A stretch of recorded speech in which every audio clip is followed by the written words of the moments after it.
Welcome friends to another video, welcome to another review, and today I'm going to talk about a very funky little car called Dacia Spring. This is a Romanian car company called Dacia, and this is their first EV vehicle. Actually, this is the most affordable and the cheapest EV vehicle currently available on the market, especially in Europe. Basically, you can purchase this car, in Romania at least, from a price starting at 10,000 euros. And this is because the Romanian government gives a huge incentive to this type of cars. For electric vehicles, you get a 10,000 euros discount, which the government pays for. For hybrids, you get about 4,500 euros, and for regular cars, you get about 1,000 euros or 1,500 euros, if I'm not mistaken. Nonetheless, they encourage you to purchase brand new vehicles. They encourage you to make the transition from classical thermic engines that run on petrol or diesel and to move to hybrids or to full electric vehicles. And this is the case with Dacia Spring, which is a very small, very tiny car. Yet, as you can see, it has a big luggage compartment. 300 liters is the capacity, and you can store a lot of things inside, considering the overall dimensions of this tiny car.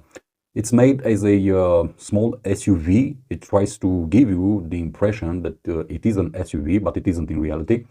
And the quality of the materials isn't the best. It isn't a premium car, but nonetheless, for the price, you get a lot worth for your money. This is how the back seats look. And funny enough, I've traveled in this car in the back seats, and I had no issues with the legroom. I had some small issues with the headroom, but nothing major. It is a little cramped, but two small children or two small adults fit quite well in these back seats. The seats are also quite comfortable, and I'm saying this mainly because those of you who are familiar with Dacia cars know that their seats aren't the best.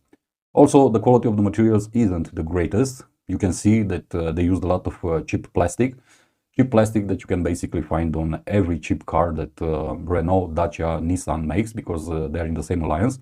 But nonetheless, the quality of the assembly, it's actually quite good, and it doesn't feel cheap at all. But as I said, the quality of the assembly, not the materials. In the front side of the car, things look a little more interesting. You have a very simplistic but interesting dashboard. No controls for your windows on the door. They are actually put on the dashboard, and I do have to say that I really love these seats in front of the car. They are very comfortable, and they also offer a very good support for the passengers. They're very soft, they are very comfy, and this is how actually the dashboard looks. With the steering wheel, you have some buttons on the steering wheel. You also have the analog slash digital clocks behind the steering wheel and all the commands for the lights of the car. And you also get, with this car, a media nav system that supports Android Auto and also Apple CarPlay. You also have a USB port and auxiliary port for you to connect different devices. You have the controls for your windows, for your front windows. The contact is basically like in the 70s, 80s, 90s with the regular key.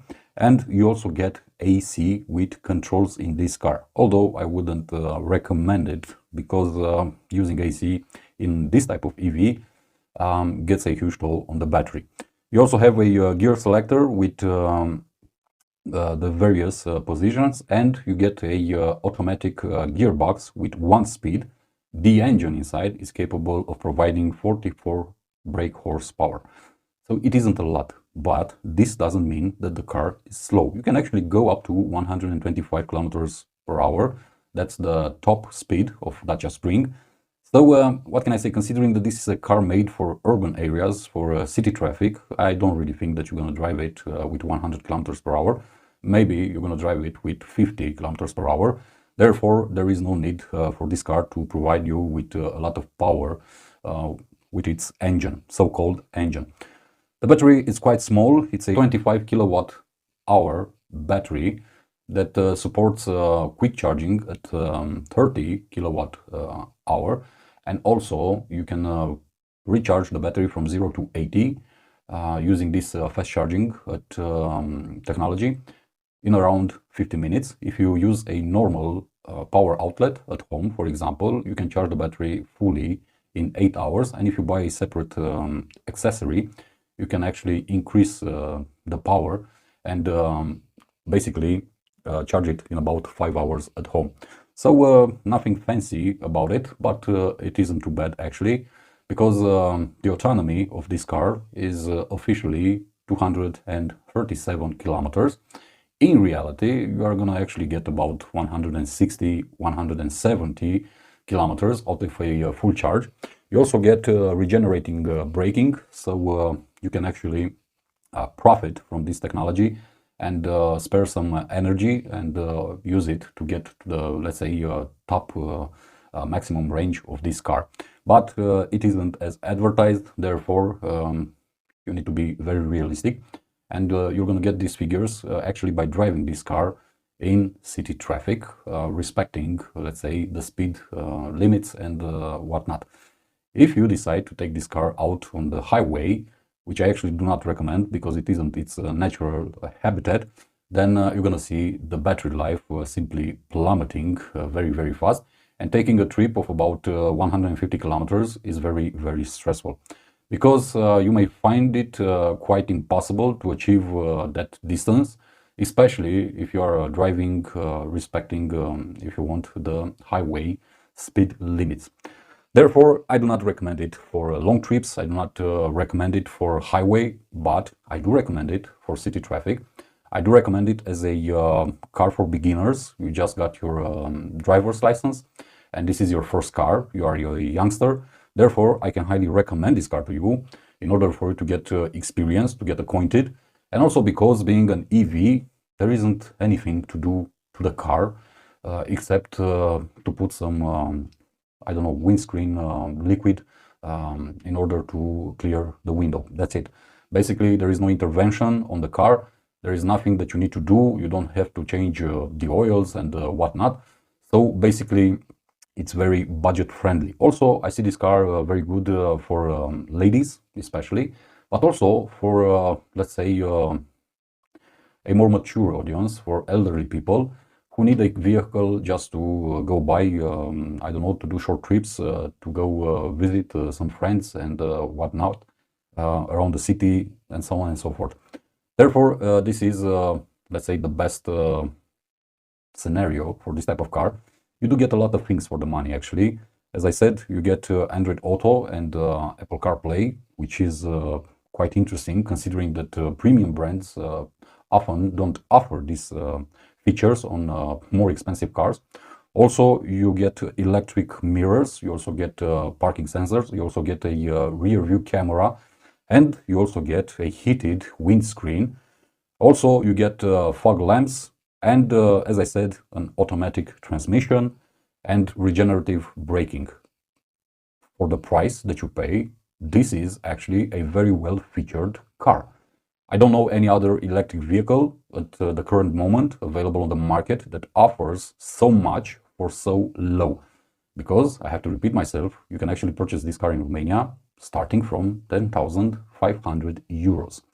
Keep in mind, with the incentives offered by the government, also you don't have to pay afterwards taxes, because you don't have to, because it's an electric vehicle.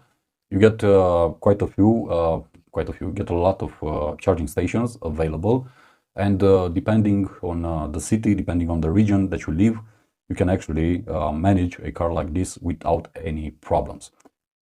Quite the interesting vehicle. This is Dacia's first attempt at an EV. I'm very curious when, not if, but when will they make an electric EV with their other cars, especially with Dacia Duster, especially with Dacia Logan, and especially with Dacia Jogger, because I'm very interested in one of those cars.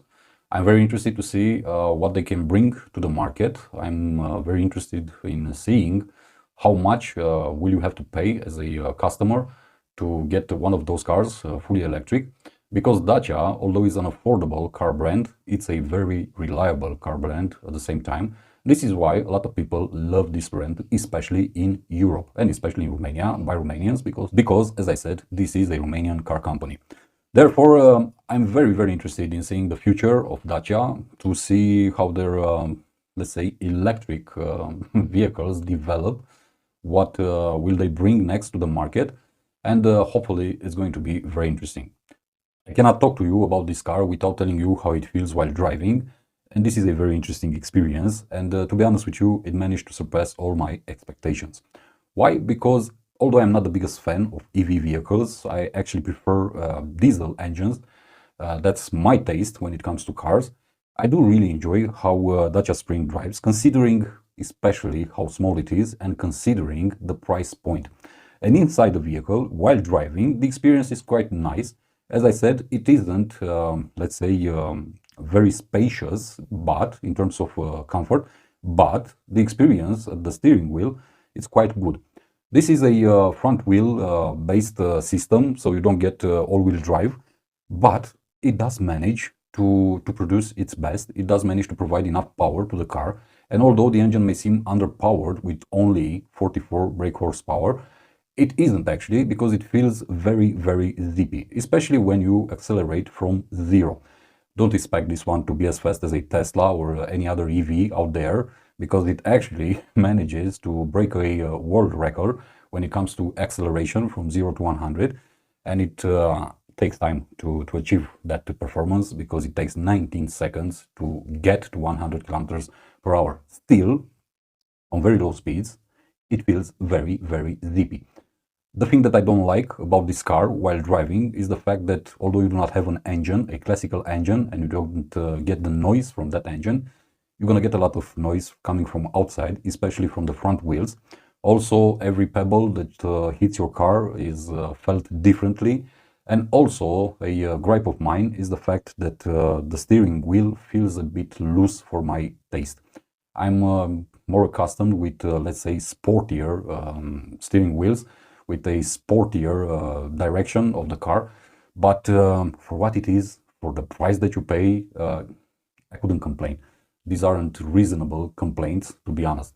But I have to tell them to you, because I have to tell you all the good and all the bad things about this electric vehicle, which, to be honest, I was laughing about the first time that they announced it, the first time that I saw it on the roads. And to be honest, I was laughing a lot when I was seeing this type of vehicles, or this model in particular, on highways. And now, after having it, driving it, testing it, so on and so forth, it kind of changed my mind, because I managed to truly appreciate it for what it really is. And this is, in reality, a mass-produced electric vehicle for the people. This is for the people. It's made for the people. It's made in mind with the vast majority of the people who want an electric vehicle, but do not afford or do not want to pay the huge prices that other car brands are asking for their cars. Therefore, Dacia came in and filled the gap. And to be honest, this car is going to be a very, very powerful success story.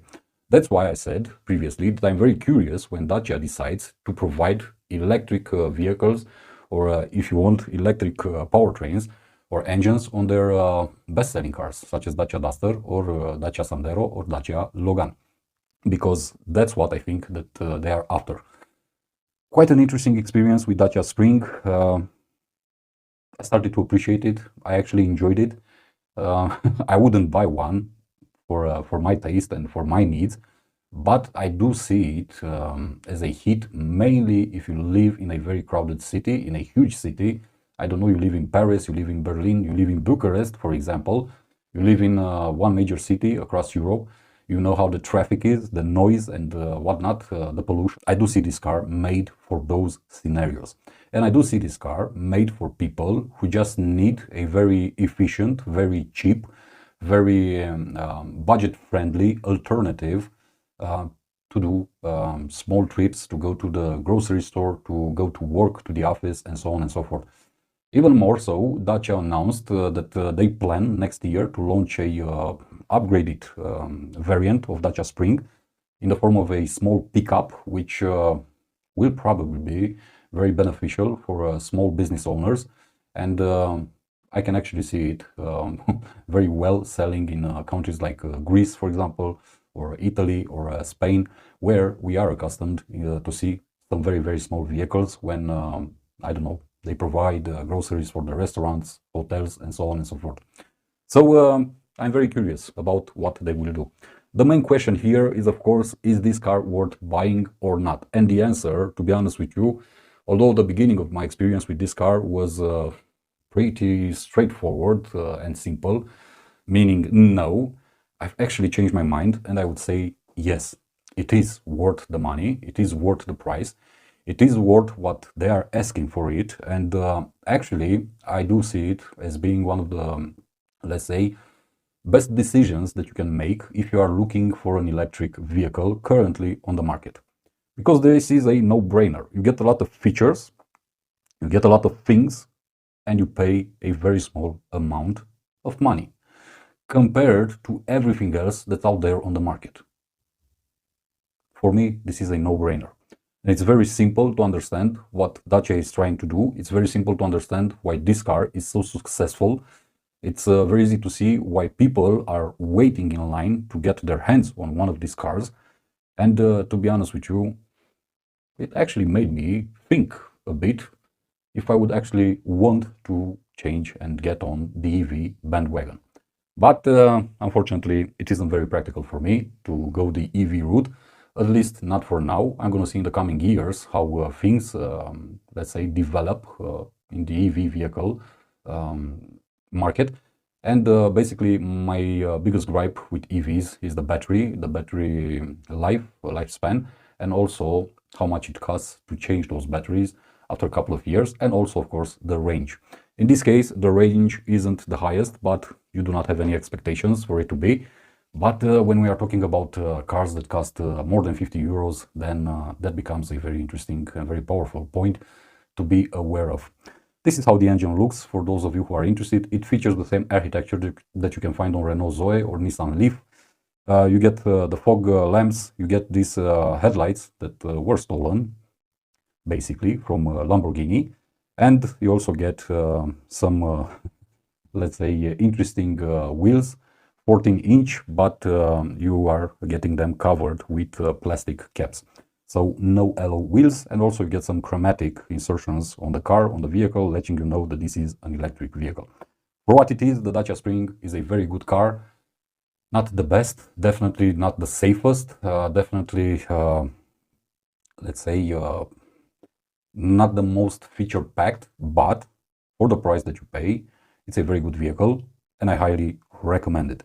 And this, considering that it is a brand new car, not a used car, not a car that has tens or hundreds of thousands of kilometers that you need to invest more money afterwards. No, this is a brand new car that you don't have to invest anything more in it except for the electrical charges and, let's say, the wind washer. That's all. So I highly recommend it. Give it a try if you have the opportunity. Go and test drive it. I'm going to see you in the next one. As always, be safe, be good.